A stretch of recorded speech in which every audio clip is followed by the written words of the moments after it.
बदलते भारत की शान।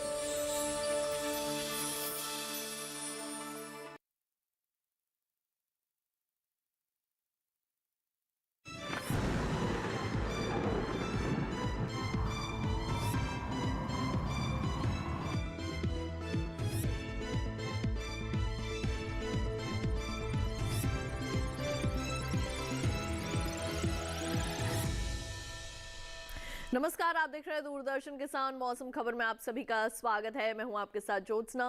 मौसम खबर में जानेंगे कहां होगी बरसात, कहां रहेगा मौसम साफ, कैसी रहेगी तापमान की स्थिति, साथ ही किसानों के लिए कृषि सलाह भी। लेकिन शुरुआत करते हैं आज की 5 बड़ी खबरों के साथ, जिसमें हम सबसे पहले आपको जो है वो जानकारी देने वाले हैं। यहाँ पर अरुणाचल प्रदेश के बारे में, यहाँ पर गिने चुने हिस्सों के अंदर हो सकती है तेज बरसात। इसके बाद अब बारी आती है तटीय आंध्र प्रदेश की, तो यहाँ पर भी कहीं कहीं भारी बारिश होने के आसार जो है वो दिखाई दे रहे हैं।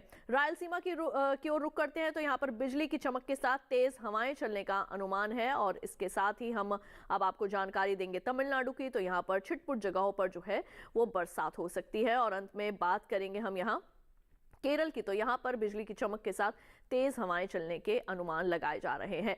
अब 5 बड़ी खबरों के बाद अब आइए रुक कर लेते हैं मौसम अलर्ट का, यानी कि देश में कहां पर हो सकती है भारी बरसात और कहां रहेगा मौसम साफ। मौसम विभाग द्वारा कौन सी जगहों के लिए जारी की गई है चेतावनी, ये जानना भी आपके लिए बेहद जरूरी है। तो इसके अंदर शामिल है हमारा दक्षिण भारत, तो यहाँ पर तटीय आंध्र प्रदेश में जो है वो बरसात होने की संभावना है। इसके साथ ही रायलसीमा में भी जो है वो बरसात हो सकती है।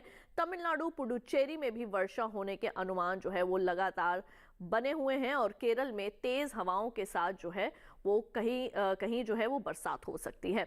और अब आइए बढ़ते हैं आगे, बात कर लेते हैं मौसम पूर्वानुमान की। जान लेते हैं देश भर में अगले 24 से 48 घंटों के दौरान कहां होगी बरसात और कहां रहेगा मौसम साफ। शुरुआत करेंगे उत्तर पश्चिम भारत से, तो यहाँ के पर्वतीय क्षेत्रों में यानी कि लेह लद्दाख जम्मू कश्मीर में जो है वो मौसम सामान्य रूप से साफ बना रहेगा। हिमाचल प्रदेश और उत्तराखंड में भी जो है वो मौसम शुष्क रहेगा। बात करें उत्तर पश्चिम भारत के मैदानी इलाकों की, तो पंजाब, हरियाणा, चंडीगढ़, राजधानी दिल्ली में भी मौसम साफ रहेगा। लेकिन पूर्वी भारत के उप हिमालय, पश्चिम बंगाल और ओडिशा में जो है वो कहीं कहीं बरसात हो सकती है। पूर्वोत्तर भारत में भी लगभग सभी राज्यों में वर्षा होने के कयास लगाए जा रहे हैं। इसके साथ ही अब हम यहाँ रुक कर लेते हैं दक्षिण भारत का, तो अंडमान निकोबार द्वीप समूह में जहां कई जगह वर्षा होने की संभावना है, तो वहीं तटीय आंध्र प्रदेश और रायलसीमा में भी वर्षा होने के अनुमान लगाए जा रहे हैं। तमिलनाडु और पुडुचेरी में भी बरसात हो सकती है और केरल में भी बादल जो है वो बरस सकते हैं। अब आइए रुक कर लेते हैं पश्चिम भारत का, तो पश्चिम भारत के कोंकण, गोवा, मध्य महाराष्ट्र, मराठवाड़ा में जो है वो मौसम शुष्क बना रहेगा। गुजरात, सौराष्ट्र, कच्छ में भी बरसात नहीं होगी। मध्य भारत में भी मौसम जो है वो सामान्य रूप से साफ देखा जा सकता है, यानी कि मध्य प्रदेश, छत्तीसगढ़ और विदर्भ में मौसम शुष्क रहेगा। यहाँ पर धूप जो है वो खिली रहेगी। अब मौसम पूर्वानुमान के बाद जो है वो बारी आती है मौसम की चाल की, यानी कि पिछले 24 घंटों के दौरान देश में कहां हुई थी बरसात। तो पिछले 24 घंटों के दौरान तटीय आंध्र प्रदेश और रायलसीमा में बादल बरसे, तमिलनाडु और पुडुचेरी में भी बरसात हुई और केरल में भी पिछले 24 घंटे के दौरान बरसात देखने को जो है वो मिली थी। और इसके साथ ही मौसम खबर में वक्त हो चला है एक छोटे से ब्रेक का। जल्द लौटेंगे वापस, आप कहीं मत जाइए, देखते रहिए दूरदर्शन के साथ।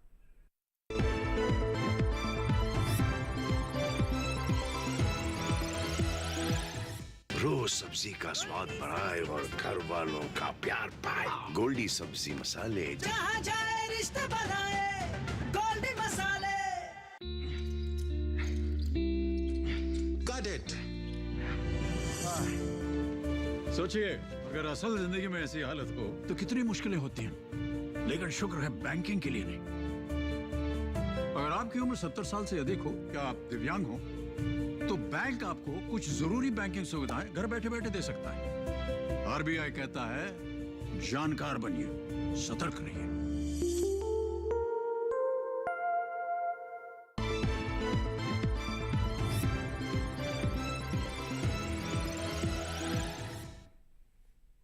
ब्रेक के बाद एक बार फिर आप सभी का स्वागत है दूरदर्शन किसान के मौसम खबर में। आइए बढ़ते हैं आगे और अब बात कर लेते हैं तापमान की स्थिति की, यानी कि न्यूनतम और अधिकतम तापमान देश भर में जो है वो कैसा रहा पिछले 24 घंटों के दौरान। सबसे पहले हम आपको जानकारी देने वाले हैं न्यूनतम तापमान के बारे में। शुरुआत करेंगे उत्तर पश्चिम भारत से। तो हिमाचल प्रदेश और उत्तराखंड में न्यूनतम तापमान सामान्य के मुकाबले 1 से 3 डिग्री ज्यादा दर्ज किया गया। पंजाब, हरियाणा, चंडीगढ़, राजधानी दिल्ली में भी ऐसा ही तापमान देखने को मिला और पश्चिमी उत्तर प्रदेश में भी तापमान में 1 से 3 दशमलव तक की जो है वो बढ़ोतरी देखने को मिली है। अब बारी आती है पूर्वी भारत के बिहार और झारखंड की। तो यहाँ पर भी 1 से 3 डिग्री सेल्सियस तक जो है वो न्यूनतम तापमान सामान्य के मुकाबले ज्यादा दर्ज किया गया है। दक्षिण भारत का रुख कर लेते हैं तो दक्षिण भारत के तेलंगाना और उत्तरी कर्नाटक के जो भीतरी हिस्से हैं यहाँ पर भी न्यूनतम तापमान सामान्य की तुलना में 1 से 3 डिग्री सेल्सियस तक ज्यादा रिकॉर्ड किया गया है। और अब आइए यहाँ पर रुख कर लेते हैं हम पश्चिम भारत के कोंकण गोवा का। तो कोंकण गोवा में न्यूनतम तापमान सामान्य की तुलना में 3 से 5 डिग्री सेल्सियस तक ज्यादा रहा और मराठवाड़ा में भी न्यूनतम तापमान की ऐसी ही स्थिति जो है वो देखने को मिली है। गुजरात की बात करें तो यहाँ पर न्यूनतम तापमान 1 से 3 डिग्री सेल्सियस तक सामान्य के मुकाबले ज्यादा दर्ज किया गया और मध्य भारत के पूर्वी और पश्चिमी मध्य प्रदेश सहित विदर्भ में भी जो है न्यूनतम तापमान सामान्य की तुलना में 1 से 3 डिग्री सेल्सियस ज्यादा रहा। तो वहीं पश्चिमी उत्तर प्रदेश के मेरठ में सबसे कम न्यूनतम तापमान जो है वो 10.6 डिग्री सेल्सियस दर्ज किया गया है। और अब बारी आती है अधिकतम तापमान के बारे में जानकारी देने की। शुरुआत करेंगे पूर्वोत्तर भारत से। तो असम, मेघालय, नागालैंड, मणिपुर, मिजोरम और त्रिपुरा में अधिकतम तापमान 1 डिग्री सेल्सियस से 3 डिग्री सेल्सियस तक ज्यादा रिकॉर्ड किया गया है। पूर्वी भारत के भी उप हिमालय, पश्चिम बंगाल, सिक्किम में इसी तरीके का अधिकतम तापमान देखने को मिला। पश्चिमी और पूर्वी राजस्थान की अगर बात करें तो यहाँ पर अधिकतम तापमान सामान्य की तुलना में 1 से लेकर 3 डिग्री सेल्सियस तक कम आंका गया है। और अब इसके साथ ही बढ़ते हैं आगे और अब आपको जानकारी देते हैं मराठवाड़ा के बारे में। तो यहाँ पर जो है वो अधिकतम तापमान सामान्य की तुलना में 1 से लेकर 3 डिग्री सेल्सियस तक ज्यादा दर्ज किया गया और छत्तीसगढ़ में भी अधिकतम तापमान की ऐसी स्थिति दर्ज की गई है। तो वहीं दक्षिण भारत के तटीय आंध्र प्रदेश के मछलीपट्टनम में 34.8 डिग्री सेल्सियस अधिकतम तापमान दर्ज किया गया। और इसके साथ ही बढ़ते हैं आगे और अब आपको जानकारी देते हैं देश के शेष राज्यों के तापमान के हाल की।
मौसम खबर में वक्त हो चला है एक छोटे से ब्रेक का। जल्द लौटेंगे वापस अन्य जानकारियों के साथ। आप कहीं मत जाइए, देखते रहिए दूरदर्शन किसान।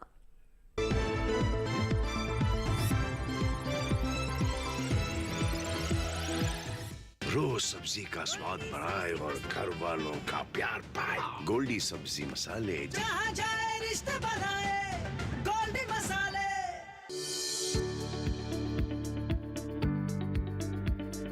कृषि और पशुपालन है एक दूसरे के पूरक। घर आंगन से लेकर व्यावसायिक फार्म तक, मुर्गी पालन से लेकर रेगिस्तान के जहाज तक। बीमारियों से अब पशुपालक ना हो परेशान। विशेषज्ञ करेंगे आपकी समस्या का समाधान। जुड़िए हमसे, पूछिए अपने सवाल। ईमेल के जरिए भी आप हमारे साथ जुड़ सकते हैं। हमारी ईमेल आईडी है ddkisanapc@gmail.com।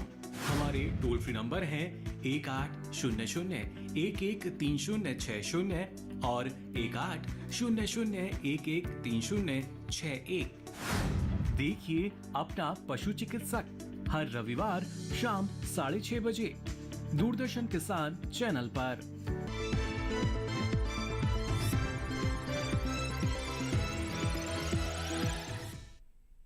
ब्रेक के बाद एक बार फिर आप सभी का स्वागत है। दूरदर्शन किसान के मौसम खबर में आइए बढ़ते हैं आगे और अब बात करते हैं वायु गुणवत्ता सूचकांक की, यानी कि देश के ऐसे कौन कौन से शहर हैं जहां पर वायु की जो है वो गुणवत्ता किस तरीके की जो है वो मापी गई है, ये बताना भी और ये जानना भी आपके लिए बेहद जरूरी है। शुरुआत करेंगे राजधानी दिल्ली के साथ। 329 जो है वो यहाँ पर वायु गुणवत्ता सूचकांक के आधार पर इसको दर्ज किया गया है और ये एक थोड़ी खराब स्थिति में इसको देखा जा सकता है। 317 है लखनऊ की, इसको भी थोड़ी सी खराब स्थिति में दर्ज किया जा सकता है। बढ़ते हैं आगे और बात करते हैं हम अब अगले शहर की जो कि है पटना। 228 है यहाँ पर वायु गुणवत्ता सूचकांक के आधार पर यहाँ की वायु और इसको भी थोड़ी सी खराब स्थिति में दर्ज किया जा सकता है। बेंगलुरु की है 168 और इसको एक संतोषजनक स्थिति में जो है वो देखा जा सकता है। इसके साथ ही बढ़ते हैं आगे और अब बात करते हैं पुणे की।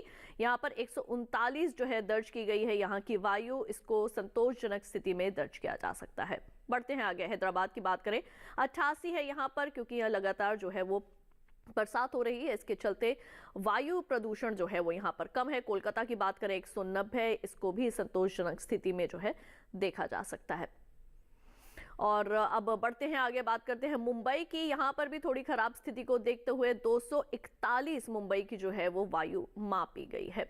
अहमदाबाद की 285, इसको भी थोड़ी सी खराब स्थिति में जो है वो दर्ज किया जा सकता है। और इसके साथ बढ़ते हैं आगे और अब बात कर लेते हैं पर्यटन पूर्वानुमान की। कहां कहां आप घूमने जा सकते हैं, वहां के तापमान का हाल और वहां के मौसम का हाल। लेह लद्दाख की अगर बात करें तो मंगलवार से लेकर शुक्रवार तक यहां पर अच्छी खासी धूप खिली रहेगी। अधिकतम और न्यूनतम तापमान पर अगर नजर डालें तो अधिकतम तापमान चारों ही दिन रहेगा 9 डिग्री सेल्सियस और न्यूनतम तापमान चारों ही दिन रह सकता है -5 डिग्री सेल्सियस। जी हाँ, तो अगर आप लेह लद्दाख का रुख कर रहे हैं तो पूरी एहतियात जो है वो बरत के आप यहाँ का रुख करें। और इसके साथ ही बढ़ते हैं आगे और बात कर लेते हैं हिमाचल प्रदेश के मनाली की। यहाँ के मौसम के हाल पर अगर सबसे पहले नजर डालें तो चारों ही दिन अगले यहाँ पर अच्छी खासी आपको धूप जो है वो देखने को मिल सकती है। अधिकतम तापमान की अगर बात करें तो मंगलवार को रहेगा 17 डिग्री सेल्सियस, न्यूनतम तापमान रहेगा 4 डिग्री सेल्सियस। बाकी के तीनों दिन अधिकतम तापमान रहेगा यहाँ पर 16 डिग्री सेल्सियस और न्यूनतम तापमान 3 डिग्री सेल्सियस दर्ज किया जा सकता है। यानी कि मंगलवार से लेकर शुक्रवार तक यहाँ पर मौसम सुहावना मिलेगा। पंजाब के अमृतसर की अगर बात करें तो यहाँ पर भी मौसम आपको खुला ही मिलेगा, क्योंकि चारों दिन यहाँ पर अच्छी धूप जो है वो खिली रहेगी। अधिकतम तापमान की सबसे पहले बात करें तो मंगलवार और बुधवार को अधिकतम तापमान रहेगा 27 डिग्री सेल्सियस, न्यूनतम तापमान रहेगा 12 और 11 डिग्री सेल्सियस। गुरुवार और शुक्रवार को अधिकतम तापमान रहेगा 26 डिग्री सेल्सियस और न्यूनतम तापमान 11 डिग्री सेल्सियस जो है वो दर्ज किया जा सकता है। बढ़ते हैं आगे और अब बात कर लेते हैं राजधानी दिल्ली के। यहाँ पर जो है वो आगे आने वाले चारों ही दिन थोड़ी बहुत जो है वो धुंध आपको देखने को मिल सकती है। अधिकतम तापमान पर नजर डालें तो मंगलवार को रहेगा 26 डिग्री सेल्सियस, न्यूनतम रहेगा 11 डिग्री सेल्सियस। बुधवार को अधिकतम तापमान 25 डिग्री सेल्सियस, न्यूनतम 11 डिग्री सेल्सियस। गुरुवार और शुक्रवार को अधिकतम तापमान में कोई बदलाव नहीं आएगा, 25 डिग्री सेल्सियस देखा जा सकता है। न्यूनतम तापमान लेकिन 10 डिग्री सेल्सियस दोनों ही दिन रिकॉर्ड किया जा सकता है। मणिपुर के इम्फाल की बात करें तो यहाँ पर भी जो है थोड़ी सी फॉग यानी कि धुंध जो है वो छाई रह सकती है। अधिकतम तापमान पर नजर डालें अगर मंगलवार और बुधवार को अधिकतम तापमान रहेंगे 24 डिग्री सेल्सियस और 25 डिग्री सेल्सियस। न्यूनतम तापमान रहेगा 20 डिग्री सेल्सियस और 16 डिग्री सेल्सियस। गुरुवार और शुक्रवार को अधिकतम तापमान में कोई बदलाव नहीं है, दोनों दिन एक जैसे बने हुए हैं यानी कि 26 डिग्री सेल्सियस, लेकिन न्यूनतम तापमान रहेगा गुरुवार को 25 और अगले दिन जो शुक्रवार को रहेगा दूसरा। तमिलनाडु के ऊटी की अगर बात करें तो मंगलवार और बुधवार को यहाँ पर बिजली की चमक के साथ जो है वो बरसात हो सकती है। अधिकतम तापमान 22 और 20 डिग्री सेल्सियस, न्यूनतम तापमान 9 डिग्री सेल्सियस दोनों ही दिन। गुरुवार को यहाँ पर बरसात होने के अनुमान है। अधिकतम तापमान 19 डिग्री सेल्सियस, न्यूनतम तापमान 8 डिग्री सेल्सियस। शुक्रवार को यहाँ पर थोड़े बादल छा सकते हैं। अधिकतम तापमान 20 डिग्री सेल्सियस, न्यूनतम तापमान 9 डिग्री सेल्सियस। केरल के कुन्नूर की अगर बात करें तो लगातार ही अगले आने वाले चारों दिन यहाँ पर आपको बरसात जो है वो देखने को मिलेगी। अधिकतम तापमान अगर बात करें तो मंगलवार और बुधवार को रहेगा 34 डिग्री सेल्सियस। न्यूनतम तापमान दोनों ही दिन रहेंगे 25 डिग्री सेल्सियस। गुरुवार और शुक्रवार को बरसात के साथ अधिकतम तापमान दर्ज किया जा सकता है 35 डिग्री सेल्सियस और न्यूनतम तापमान दर्ज किया जा सकता है 26 डिग्री सेल्सियस। तो बरसात के चलते वहां सावधानी बरतें। महाराष्ट्र के मुंबई की अगर बात करें तो मंगलवार, बुधवार और गुरुवार को यहाँ पर जो है आपको तीनों ही दिन धूप तो थोड़ी बहुत खिली जो है वो मिल सकती है। शुक्रवार को यहाँ पर थोड़े बादल छा सकते हैं, धुंध रह सकती है। अधिकतम तापमान पर नजर डालें तो मंगलवार को रहेगा 36 डिग्री सेल्सियस, न्यूनतम तापमान 21 डिग्री सेल्सियस। बुधवार से लेकर शुक्रवार तक रहेगा 35 डिग्री सेल्सियस अधिकतम तापमान। न्यूनतम तापमान 21 से लेकर 23 डिग्री सेल्सियस तक जा सकता है। गुजरात के पोरबंदर की अगर बात करें तो मंगलवार से लेकर शुक्रवार तक यहाँ पर अच्छी धूप जो है वो खिली रहेगी, आपको अच्छा मौसम मिलेगा। अधिकतम तापमान की बात करें तो शुरुआत के दोनों दिन यानी कि मंगलवार और बुधवार को यहाँ पर रहेगा 35 डिग्री सेल्सियस, गुरुवार और शुक्रवार को रहेगा 34 डिग्री सेल्सियस। न्यूनतम तापमान पर अगर नजर डालें तो मंगलवार को रहेगा 22 डिग्री सेल्सियस, बुधवार और गुरुवार को 21 डिग्री सेल्सियस। और इसके साथ ही आइए बढ़ते हैं आगे और अब बात कर लेते हैं यहाँ पर खेती किसानी की। इस वक्त हमारे खेतों में कई तरह की फसलें जो है वो खड़ी हैं और उनके अंदर रोग और कीट प्रबंधन आपने किस तरह से करना है, किस तरह से आपने उसके अंदर अपने खेतों में कार्य करने हैं जिससे कि आपकी फसलों की पैदावार आपको अच्छी मिल सके। आज हम खास तौर से जानकारी देने वाले हैं अरुणाचल प्रदेश और असम के किसानों के लिए। तो आइए डालते हैं नजर इस विशेष रिपोर्ट पर। अरुणाचल प्रदेश में मूंग की कटाई करें, वहीं सरसों की बुआई कर सकते हैं। साथ ही सरसों के खेत में सिंचाई करते रहें। सरसों के खेत में निराई करें। किसान फूल गोभी की रोपाई कर लें। अरुणाचल के किसान आलू की बुआई करें। अभी मटर की भी बुआई करते रहें। मटर के खेत में नमी बनाए रखें। वहां संतरे के बागों में सिंचाई कर लें। इसके अलावा धान की कटाई करते रहें। धान के खेत में जरूरी उर्वरक डालें। यहाँ ब्रोकली की रोपाई कर सकते हैं। इसके साथ ही टमाटर की भी रोपाई कर लें। अरुणाचल प्रदेश में सोयाबीन की कटाई करें। किसान पत्ता गोभी की रोपाई कर लें। असम में धान की बुआई करें। किसान आलू की रोपाई करते रहें। आलू के खेत में सिंचाई कर लें। इस समय मक्के के खेत में गुड़ाई करते रहें। मक्के के खेत से खरपतवार निकालें। यहाँ के किसान गाजर की बुआई करें। वहीं फूल गोभी के खेत में निराई कर सकते हैं। असम में बैगन की रोपाई कर लें। साथ ही ब्रोकली की बुआई करें। यहाँ टमाटर की बुआई भी करते रहें। अभी तिल की बुआई के लिए समय उचित है। तिल के खेत में निराई कर सकते हैं। इसके अलावा लोबिया भी बोएं। लोबिया के खेत में निराई करें। असम में गेहूं की बुआई के लिए खेत तैयार करें। किसान मटर की बुआई करते रहें।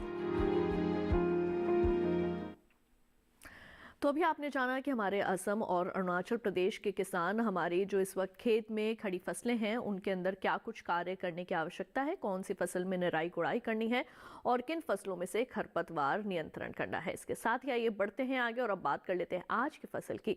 किसान भाइयों बहनों, आज की फसल में हम बात करने वाले हैं टमाटर के बारे में। जी हाँ, टमाटर की बुआई देश के काफ़ी हिस्सों में जो है वो की जाती है और इस वक्त इसकी बुआई का समय भी चल रहा है। टमाटर हमारी सेहत के लिए भी बहुत अच्छा होता है, तो वहीं दूसरी ओर हमारे किसानों की आर्थिक स्थिति को भी मजबूत करने के लिए काफ़ी अच्छी फसल है। तो किस तरीके से आप टमाटर की बुआई कर सकते हैं, कैसे आपने उसके लिए खेत की तैयारी करनी है, कौन सी अच्छी किस्म है जिसका आप चयन कर सकते हैं और किस तरीके से आगे अच्छी बढ़वार उससे आपको मिले, कौन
ग्रसित पत्तियां गिर जाती हैं। रोकथाम के लिए विशेषज्ञों की सलाह पर उचित दवाओं का छिड़काव करें।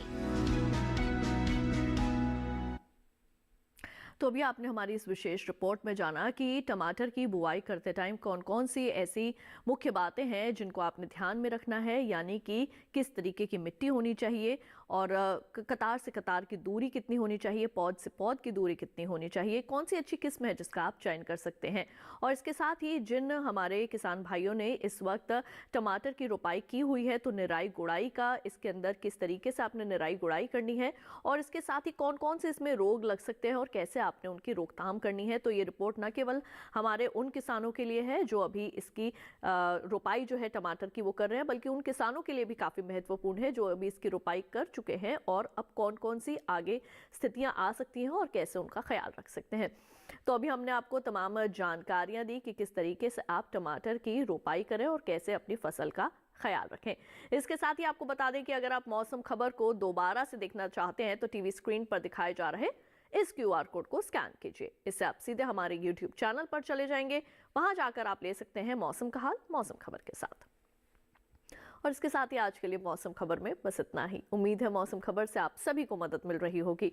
मौसम का ताज़ा हाल और कृषि सलाह लेकर फिर होंगे हाजिर। आप देखते रहिए दूरदर्शन किसान और मुझे दीजिए इजाजत। नमस्कार।